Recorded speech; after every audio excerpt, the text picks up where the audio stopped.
परम पूज्य गुरुदेव और परमवंदनीय माता जी की सूक्ष्म उपस्थिति में आज इस ऑडिटोरियम में बैठे सभी देवतुल्य भाइयों, देवी स्वरूपा बहनों, शक्ति स्वरूपा माताओं, हमारे प्यारे प्यारे बच्चों, छात्र छात्राओं, हमारे ऑडिटोरियम में बैठे एकेडमिक और नॉन एकेडमिक सभी स्टाफ के सदस्य। अभी आपने जो देखा उससे आपको एक अंदाज लग गया होगा कि आध्यात्मिक जीवन की यात्रा सरल नहीं होती, बड़ी कठिन होती है। आप न अपना कष्ट किसी से कह सकते हैं, न कोई परेशानी कह सकते हैं, न कोई रास्ता है दूसरा। केवल एक ही है कि अपने गुरु सत्ता पे विश्वास रखकर आप आगे बढ़ते रहिए, आगे बढ़ते रहिए। उठो जागो, रुको मत जब तक लक्ष्य तक न पहुंच जाओ। लक्ष्य बहुत दूर है, उस लक्ष्य तक पहुंचने के लिए बहुत मेहनत करनी पड़ती है, बहुत परिश्रम करना पड़ता है। मैंने परिश्रम किया है, पर एक स्टेज पे आकर थोड़ा थक सा रहा हूँ मैं। अब थोड़ा थकान सी होने लगी मुझे। उसका कारण ये है कि मेरे पास तुम जैसे योग्य हेल्पिंग हैंड आ गए हैं, तो तुम मेरी मदद कर देते हो, इसलिए मेरे पास काम उतना नहीं रहता जितना पहले होता था। उस समय मैं काम खूब करता था।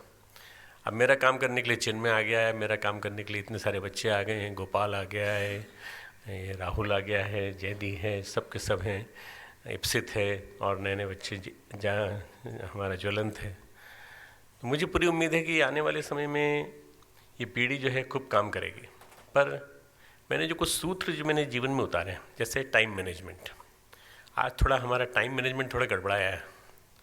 हमको 6 बजे समाप्त कर देना चाहिए था, पर शायद उत्साह में हम लोगों ने कैलकुलेट नहीं किया पूरा, और जब कैलकुलेट नहीं करते हैं तो प्रोग्राम लंबा हो जाता है। मैं जब आता हूँ अपना लेक्चर देने के लिए, नीचे बैठ कर लेक्चर देता हूँ, तो मैं कैलकुलेट करके आता हूँ, तो लंबा नहीं होता। उतनी ही देर जितनी देर के लिए मैं आता हूँ उतनी देर में बोल के चला जाता हूँ। आप लोगों को भी एक चीज़ याद रखनी पड़ेगी, सफलता की सबसे पहली सीढ़ी है समय का पालन। समय का पालन, समय को काम चालू करो, समय पे उसको खींचो और समय पे ला करके समाप्त कर दो। क्यों? बहुत रेयरली होता है कि ज़्यादा समय तक चलने वाला कार्यक्रम में आदमी रुके। हमारे यहाँ तो बड़े बड़े प्रखर धुरंधर वक्ता हैं। हमारे यहाँ एक भाई साहब हैं, मैं उनका नाम नहीं लूँगा, हमारे बुजुर्ग हैं, वो 2.5 घंटे प्रवचन देते हैं। लोग घर चले जाते हैं, बाथरूम भी हो आते हैं, नहा के भी आ जाते हैं, खाना भी खा के आ जाते हैं, फिर आके बैठ जाते हैं, चल रहा है लेक्चर उनका, बराबर चल रहा है। मुझे कई लोगों ने बताया उनके बारे में कि आप भाई साहब और किसी को भेजो तो भेजो, पर उनको मत भेजना, उनके आ जाने से हम लोगों का पूरा प्रोग्राम अपसेट हो जाता है। मैं इसलिए कह रहा हूँ कि किसी भी युग शिल्पी को, किसी भी युग सामाजिक क्षेत्र में लगे व्यक्ति को समय का परिपालन, टाइम मैनेजमेंट सबसे पहले फॉलो करना पड़ेगा। समय इसलिए ज़रूरी है कि आज समय बहुत कम है, सबके पास बहुत कम है, सीमित समय हम सबके पास। एक एक सेकंड गुरुदेव ने कहा है कि एक क्षण भी बर्बाद किए बिना जो काम करता है वो निश्चित रूप से सफल होता है। गुरुदेव ने नहीं किया, कभी बर्बाद नहीं किया। 80 साल की आयु में गुरुदेव इतना साहित्य लिख के चले गए। सुबह से शाम तक का उनको रूटीन मैंने 12 साल तक देखा है। 12 साल तक उनको बहुत नज़दीक से मैंने वॉच किया है और चमत्कारी चीज़ें भी देखी हैं। मैं एक बार छुपा करके वीडियो कैमरा ले गया, पीछे वाले कमरे में रहता था मैं, और वहाँ से मैंने गुरुदेव की सारी रिकॉर्डिंग, लिखने का तरीका, और बीच में उन्होंने किसी को बुलाया, उनसे बातचीत करने का तरीका, सब पूरा रिकॉर्ड कर लिया।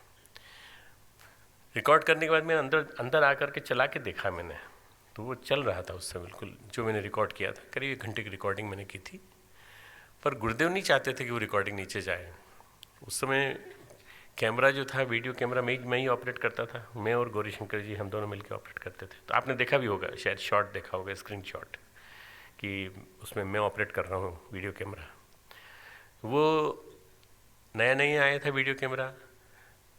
वो वीडियो कैमरा जो है वो उसके बाद ऐसा ब्लॉक हुआ, किसी से चला ही नहीं। उसमें गुरुदेव के सीन्स निकालने के हमने दिल्ली ले जा करके दिल्ली के बड़े बड़े एक्सपर्ट्स को दिखा के कि इसमें ये शॉट रिकॉर्ड हुआ। बोले कोई रिकॉर्ड ही नहीं हुआ है, आप कैसी बात कर रहे हो, रिकॉर्ड हुआ ही नहीं, कुछ भी नहीं इसको रिकॉर्ड हुआ। गुरुदेव नहीं चाहते थे कि वो जो उन्होंने अपने सिक्लूजन में जो अपनी बातें कहीं वो रिकॉर्ड हो।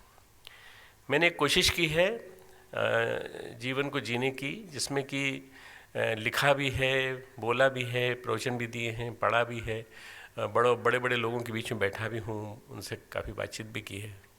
परंतु सबसे बड़ी बात यह है कि जो आदर्श है, जो गुरुदेव ने सिखाया था कि अध्यात्म का आदर्श है ज़िंदगी का शीर्षासन। ज़िंदगी का शीर्षासन मतलब आप अपने आप को पूरी तरह से सौंप दीजिए गुरु को, भगवान को, परमात्मा को, गायत्री माता को, जिनको भी आप मानते हो उनको, और उसी के माध्यम से इतने बड़े बड़े काम हो पाते हैं।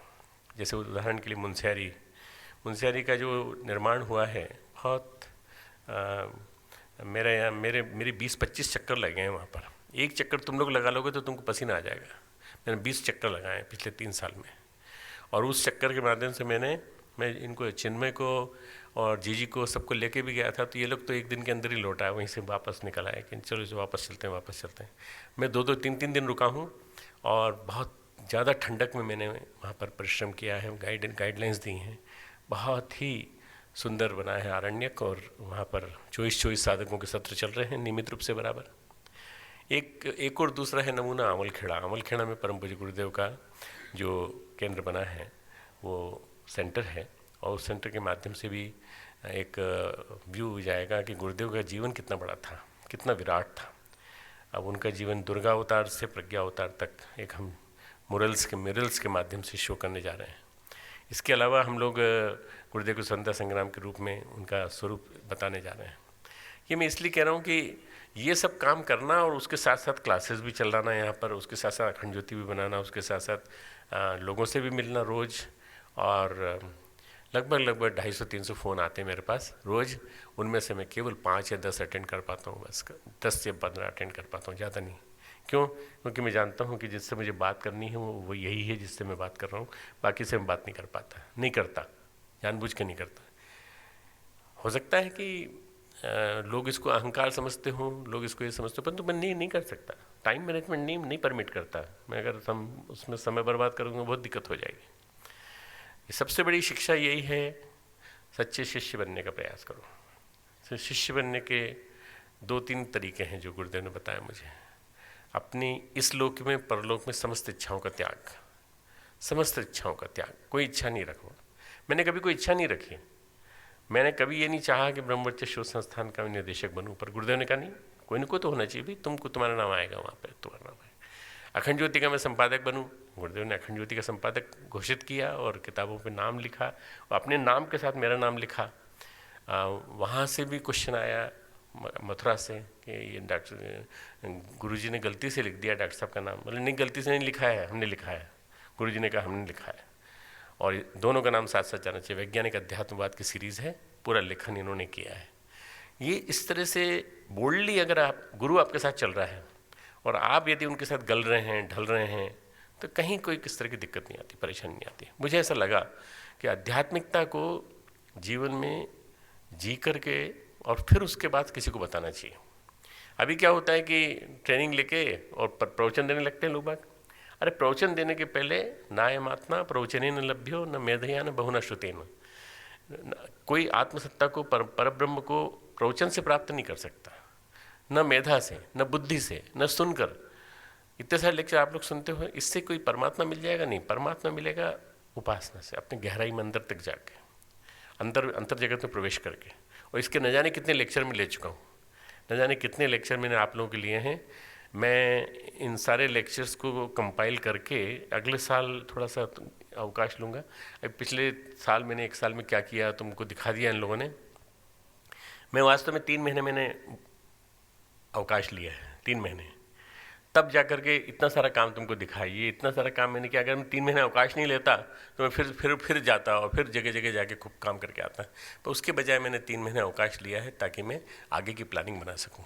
आने वाले 15-20 साल के लिए क्या करना है, कैसे नई पीढ़ी तैयार करनी है, कैसे यूनिवर्सिटी चलेगी, कैसे और 7 यूनिवर्सिटी मेरे दिमाग में जो बैठी हुई हैं वो कैसे चलेंगी, कैसे हमारा शांति कुंज का भविष्य का क्रियाकलाप चलेगा, कैसे यहाँ से निकलने वाला जो युवा है वो फील्ड में जाकर काम करेगा तो उसको किस तरह से कॉन्फिडेंस के साथ, आत्मविश्वास के साथ काम करने का तरीका पता लगेगा, किस तरह से वो एक सफल कार्यकर्ता बने, उद्यमी बने, पुरुषार्थी बने और एक अच्छा एंटरप्रेन्योर बने। इस तरह से ये सब प्लानिंग मेरे दिमाग में चलती रहती हैं, तो मैं बनाता रहता हूँ, लिखता रहता हूँ, और समय समय पर जीजी से डिस्कस करता रहता हूँ, चिन्मय से डिस्कस करता हूँ, और जब मौका लगता है तब मैं गुरुदेव से डिस्कस करता हूँ। बड़ा आश्चर्य होगा आपको जान करके, गुरुदेव से डिस्कस करता हूँ। हाँ, मैं ऊपर चला जाता हूँ, ऊपर वाले कक्ष में। ऊपर वाले कक्ष में मेरा भी कक्ष है, गुरुदेव के कक्ष के पास में ही मेरा कक्ष भी है। अभी पाँव में तकलीफ होने की वजह से सीढ़ियाँ चढ़ने में थोड़ी दिक्कत पड़ने लगी, तो अभी नहीं जा पाया थोड़े दिन। पर मैं जाता हूँ तो मैं गुरुदेव से वहाँ बैठ के बात करता हूँ। वो सोफे पे बैठे रहते हैं और मैं उनके सामने जाकर नीचे बैठ जाता हूँ, बातें करता हूँ, और मुझे सारी समस्याओं का समाधान मिल जाता है। जो भी मैं चाहता हूँ सारी समस्याओं का समाधान मुझे गुरुदेव अपने आप दे देते हैं। मैं सोचता हूँ और वो दे देते हैं पूरा का पूरा। मेरे पिताजी हैं, करीब 94 ईयर्स के हैं। आज भी आए थे आशीर्वाद देने के लिए, नीचे आए थे। आज भी उन्होंने माला पहनाई, और मुझे माला न पहना रहे थे, वो नहीं पहना रहे थे, जीजी को पहना रहे थे। तो चिन्मय ने बोला कि नहीं, पापा का जन्मदिन है। बोले तू हट, वो जीजी को पहनाई उन्होंने माला। मतलब ये कि उनके दिमाग में वो बैठी हुई हैं, माता जी की छवि बैठी हुई है गुरुदेव के दिमाग में। तो माता जी की छवि बैठी है, तो उनको लगा कि ये सबसे बड़ी तो माता जी हैं, ये तो लड़का इसी को सामने खड़ा है इनके मेरे लिए। उन्होंने माता जी को सबसे पहले, मतलब जीजी को सबसे पहले माला पहनाई। जीजी ने माला पहन ली, परंतु पिताजी के हाथ में फिर से माला दी गई, तो पिताजी के हाथ में दी गई माला उन्होंने फिर से पहना दी माता जीजी को, क्योंकि वो इस समय उनका मेमोरी और वो सब चीज़ें, कॉम्प्रहेंशन वगैरह सब नहीं रहा, क्योंकि अल्जीमर डिजीज़ बड़ी वैसी होती है। पर उनका नीचे आना और मेरे पास बैठना, आशीर्वाद देना, और उनकी मदद मेरी चौथी जनरेशन कर रही थी। चिन्मय की बेटी कर रही थी उनकी मदद, छोटी वाली, सबसे छोटी वाली उनकी मदद कर रही थी। बड़े प्रेम से उसकी मदद की भी ले रहे थे और काम, वो आशीर्वाद भी दे रहे थे। मैं बड़ा सौभाग्यशाली हूँ कि मुझे 94 ईयर्स के, 95 ईयर में प्रवेश करके इस साल 95 ईयर्स के मेरे पिताजी, उनका आशीर्वाद भी मिला मुझे, वो भी सतत मेरे साथ हैं। उन्होंने एक विल लिख के दे दी 3 साल पहले मेरे लिए कि जो भी कुछ मेरे पास है इनकम, वो सारा उसका निर्धारण प्रणव करेगा। बस साइन वाइन करके दे दिए पूरे। और उसके बाद फिर मैंने उसके ट्रस्ट बनाए, फिर 20-20 लाख के 2 ट्रस्ट बनाए, 10 लाख का एक बनाया डिजास्टर मैनेजमेंट का। नहीं साहब, आप तो अपने लिए रख लेते हैं, उसमें क्या है, कौन देखता, कौन हिसाब करता। नहीं, मैं बेईमानी नहीं करूँगा, अपने पिता के दिए हुए पैसे से बेईमानी नहीं करूँगा। मैं उस राशि को उन लोगों के लिए यूज़ करता हूँ। आपको मालूम नहीं है, बहुत लोगों को जिनकी फ़ीस माफ़ होती है, उनमें से करीब 20 या 25 बच्चों की फ़ीस माफ़ होती है मेरे पिताजी के पैसों के माध्यम से। 20 या 25 बच्चों की। या फिर डिजास्टर मैनेजमेंट के लिए जो बाहर जो राहत कार्य होते हैं उसमें, या फिर भारतीय संस्कृति ज्ञान परीक्षा में जो काम चल रहा है और जितने भी अपने मिशन के क्रियाकलाप चल रहे हैं, उसमें भी पिताजी का दिया हुआ जो धन है वो पूरा लगता है। एक प्रैक्टिकली मैं ये कह रहा हूँ कि मुझे अवसर मिला तो मैंने माता जी की भी सेवा की, गुरुदेव की सेवा की, और मेरे पिताजी की भी सेवा की। माँ की सेवा करने का उतना मौका नहीं मिल पाया, क्योंकि स्वस्थ थी और स्वस्थ स्थिति में चली गई, अचानक चली गई बिल्कुल। मुझे पता भी नहीं था, मैं फिजी से आया था, फिजी से आने का तो उसके अगले दिन ही शाम को उनकी डेथ हो गई अचानक। तो मैं उनकी सेवा नहीं कर पाया, परंतु बाकी मैंने 3 की सेवा की। बाकी मैंने सबसे बड़ी सेवा की है, जनता जनार्दन की सेवा की है, आप लोगों की सेवा की है, इस यूनिवर्सिटी की सेवा की है, और यूनिवर्सिटी मेरी माँ है। मैं ऐसा मानता हूँ, यूनिवर्सिटी मेरी माँ है। तुम सबकी भी माँ है और मेरी भी माँ है। इस यूनिवर्सिटी को मैं तब तक, जब तक जीवित हूँ तब तक सींचता रहूँगा। भले मैं चांसलर रहूँ न रहूँ, पर मैं सींचता रहूँगा, बराबर मार्गदर्शन देता रहूँगा। पर चेतना दिवस और मेरे दोस्तों का जो स्टेटमेंट आपने सुना कि प्रणव जो था वो ऐसा था, प्रणव जो था ऐसा था, तो उससे कुछ लोगों को खुशी हुई होगी कि देखो हमको वो पहलू पता लग रहे हैं जो हमने कभी जाने नहीं थे। ये दोस्त जितने मेरे हैं, ये सारे के सारे दोस्त सब इस बात के लिए बड़े गौरवान्वित महसूस करते हैं अपने आप को। मेरे करीब 140 मेरे क्लास फेलो हैं जो मेडिकल कॉलेज में मेरे साथ पढ़े, MBBS किया। MBBS करने के बाद सब अलग अलग होते चले गए। उसमें से हम लोग कुछ 40 बचे जिन्होंने पोस्ट ग्रेजुएशन किया, और 40 जो बचे उन 40 में वही 2 थे जिन्होंने अभी अपनी अभिव्यक्ति की, डॉक्टर दिलीप कियावत, डॉक्टर पुष्पा वर्मा। और वास्तव में मैं इनको पढ़ाता था, मेरी पढ़ाने की आदत शुरू से रही है मेरी। पढ़ने वाला सामने होना चाहिए, बस पढ़ने वाला सामने आ जाए, प्रणिपातेन परिप्रश्नेन सेव्या, कोई आ जाए तो मैं पढ़ा दूंगा, कोई दिक्कत नहीं, मुझे कोई दिक्कत नहीं आई। पर ऐसे दोस्त मिले मुझे जिन्होंने मुझसे सीखा, जिन्होंने मुझसे बातचीत की, ऐसे दोस्त मिले जिन्होंने मुझे सिखाया। बहुत सारे ऐसे मेरे इंटेलिजेंट दोस्त थे, मित्र थे, जिन्होंने मुझे सिखाया। मेरे टीचर्स मुझसे बहुत प्यार करते थे, professor Sipaha, professor D Singh, professor SCP Tiwari, ये लोग अब नहीं हैं, कोई भी नहीं है, केवल डॉक्टर सिपाहा हैं, 93 ईयर्स के हैं। ये लोग, इन लोगों ने मुझे पढ़ाया है, और रात रात को पढ़ाया, रात को 1 बजे आना, 1:30 बजे आना हॉस्पिटल में राउंड में। उस समय उम्मीद भी नहीं होती कि बॉस आ रहा होगा कहीं से, फ़ोन भी नहीं होते थे उस ज़माने में, वो मोबाइल फ़ोन भी नहीं थे कि कहीं से पता लग जाए कि बॉस आ रहे हैं। परंतु वो आते थे और आके ICU में हमको देखते थे कि हम सो तो नहीं रहे, और उसके बाद हमारी 3 घंटे 4 घंटे क्लास लेते थे। इलेक्ट्रोकार्डियोग्राम जो स्ट्रिप होती है वो पूरी की पूरी पढ़ना सिखाया उन्होंने रात को। सारी पढ़ाई हमारी रात को हुई उन प्रोफेसर्स के थ्रू। ये सारी पढ़ाई वगैरह जितनी भी चीज़ें हैं कमिटमेंट के माध्यम से होती हैं, पूरी की पूरी।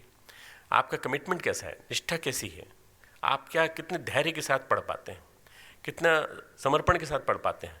अगर आप पढ़ रहे हैं और पढ़ने के साथ साथ ये सोच रहे हैं कि मैं अगर ईमानदारी से नहीं पढ़ूंगा तो मैं कैसे न्याय कर पाऊंगा रोगी के साथ, तो फिर वो धीरे धीरे करके आपके अंदर आध्यात्मिकता के रूप में उतरता जाता है। आध्यात्मिकता यदि हर चिकित्सक के जीवन में आ जाए तो वो चिकित्सा कम करेगा, अध्यात्म का सहारा लेकर के ज़्यादा से ज़्यादा लोगों को लाभ दे सकता है। आज के चिकित्सकों को ज़्यादा से ज़्यादा इस तरह के सिस्टम में डेवलप होना चाहिए, अपने को स्पिरिचुअलाइज्ड बनाना चाहिए। तो मैंने चालू किया है काम, इसमें करीब 50 डॉक्टर मेरे साथ जुड़े हुए हैं, और गीता की क्लासेस लेता हूँ मैं उनकी। गीता नवा चैप्टर हमने पूरा कर लिया, 10वां चैप्टर परसों चालू किया है। कल शाम तक देर रात तक मैं उनको पढ़ा रहा था, तीसरा चौथा 5वां श्लोक सुना रहा था, उनको समझा रहा था। व्हाट्सएप के थ्रू करता हूँ मैं, व्हाट्सएप के थ्रू उनको गाइड करता हूँ, फिर उनके क्वेश्चंस आते हैं, फिर उसका जवाब देता हूँ। ऐसे करीब विदेश में भी, ऑस्ट्रेलिया में भी, अमेरिका में भी, सब जगह लोग जो हैं वो मेरे साथ जुड़े हुए हैं व्हाट्सएप के थ्रू। और मैं समझता हूँ कि कुछ न कुछ उनको मिल रहा है, कुछ न कुछ मुझे मिल रहा है उनके माध्यम से। सबसे ज़्यादा मेरे बड़े शिक्षक जो है ना, मेरे बच्चे हैं जो क्वेश्चन पूछते हैं। सबसे ज़्यादा बड़े अच्छे टीचर जो है मेरे, वो बच्चे हैं जो आज यहाँ पर मौजूद है या आज मौजूद नहीं हैं, घर चले गए दिवाली मनाने। वो स्वाभाविक है, बहुत छोटी उम्र है। तुम तो अभी भागे हो, तुम तो अभी गए हो, मैं तो हर छुट्टी में भाग आता था अपने घर। मैं ग्वालियर थे पिताजी, मैं तो जरा सी छुट्टी मिली नहीं, 3 दिन की 4 दिन की, और मैं तो रात की बस पकड़ करके भोपाल से ट्रेन पकड़ के सीधा ग्वालियर। मैं तो कई बार गया हूँ। मैं तो मथुरा इतनी बार आया हूँ, हरिद्वार इतनी बार आया हूँ।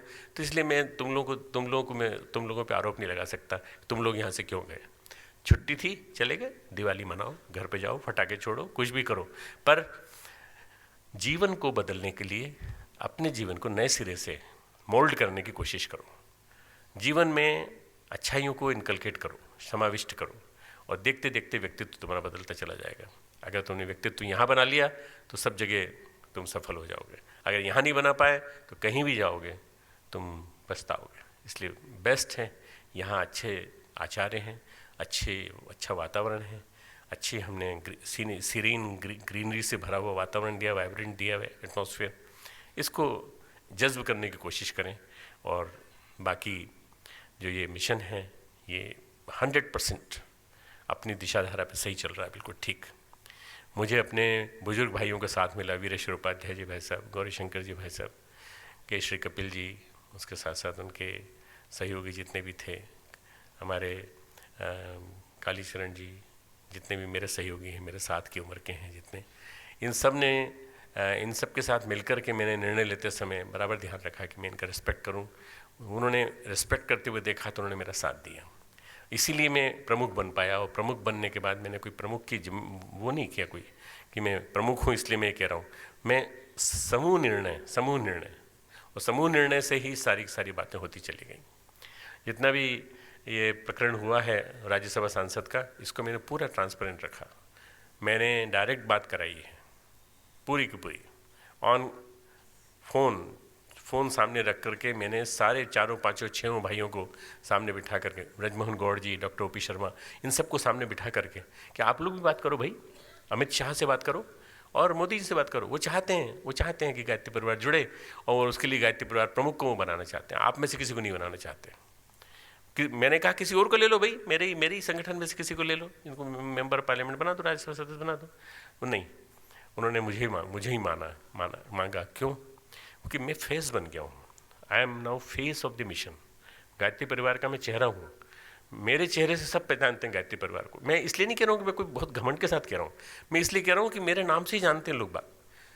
गुरुदेव के माता जी के बाद अगर कोई जानता है तो मेरे नाम से जानता है। अगर जानता है तो इसमें किसी को बुरा मानने की, किसी को द्वेष करने की, किसी को ईर्ष्या करने की जरूरत नहीं है। किसी को ये सोचने की जरूरत नहीं है कि डॉक्टर साहब ऐसा क्यों कह रहे हैं, या डॉक्टर साहब प्रमुख कैसे हो गए। हम भी तो हैं सब, परंतु नाम मेरा ही आएगा आगे सामने। जब भी कभी नाम बुलाया जाएगा तो मेरा ही नाम बुलाया जाएगा सबसे पहले। मैं क्या करूं, मैंने नहीं कमाया, ये उन्होंने दिया है। एंडोमेंट होते हैं ना, अनुदान जब बरसे हैं तो उन्होंने ही बरसा है पूरे के पूरे। आज मेरे 66 ईयर्स पूरे हो गए, 67th ईयर में मैंने प्रवेश कर लिया। मैं अपने आप को संतृप्त पाता हूँ। संतृप्त वर्ड जो है संस्कृत का वर्ड है कंसेंट, पूरी तरह सेचुरेटेड, बहुत संतुष्ट। मैंने हिमालय के भी बहुत गहराई से दर्शन किए, हिमालय का सानिध्य पाया, परम पूज्य गुरुदेव का सानिध्य पाया, संरक्षण पाया। मैंने बहुत भोले भोले प्यारे प्यारे बच्चों का प्यार पाया, मैंने तुम लोगों का सानिध्य पाया, और मैंने बहुत कुछ सीखा है जीवन में। मैं समझता हूँ कि ये वास्तव में सही अर्थों में कहा जाए तो जीवन पूरे जिंदगी एक कड़ी जंग भी है। जिंदगी कड़ी जंग के अलावा एक पूरी की पूरी कंटिन्यूइंग मेडिकल एग्जामिनेशन जैसे होता है, कंटिन्यूइंग एग्जामिनेशन है थ्रू आउट द लाइफ। अंतिम सांस तक आपकी परीक्षा होती है, अंतिम सांस तक। आपने भगवान को याद रखा कि नहीं? आपने भगवत्ता को अपने चिंतन में, जीवन में उतारा कि नहीं? आपने भगवत गीता के बारे में इतना सुना, पर क्या भगवत गीता के मर्म को आप अपने जीवन में धारण कर किया कि नहीं? वो बात आपको बराबर याद दिलाता रहता हूँ मैं। शायद मैं कुछ पुण्य का काम कर रहा हूँ गीता के माध्यम से।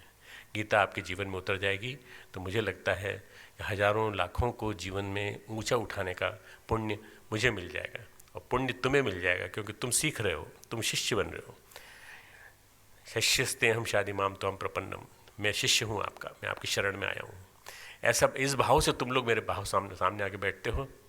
मैं जानता हूँ कि इनमें से बहुत सारे लोग ऐसे हैं जो मजबूरी में आके बैठे हैं, जिनको शायद मेरी कठिन भाषा भी समझ में नहीं आती होगी, परंतु मैंने धीरे धीरे उनका लेवल ऊंचा उठाया। उनका लेवल ऊंचा उठते उठते आज ये स्थिति हो गई है कि अब मेरे यहाँ का बच्चा कहीं भी जाके आर्ग्यू कर सकता है, शास्त्रार्थ कर सकता है, और अपनी बात बता सकता है, और अपनी ज्ञान की परिभाषा जब सुनाने को कहा जाएगा तो सामने वाले का मुंह बंद कर सकता है कि हम देखिए, हम जो कहते हैं वो हमने डॉक्टर साहब का सिखाया हुआ, श्रद्धे का सिखाया हुआ कहते हैं। मुझे उम्मीद है कि हमारे बच्चे ऐसे निकलेंगे, होनहार निकलेंगे। जैसे मेरे दोस्त मेरे बारे में कह रहे थे कि हमेशा पढ़ाकू था, हमेशा पढ़ता रहता था, खेलता भी था, सब था, पर कब पढ़ लेता था ये समझ में नहीं आता था।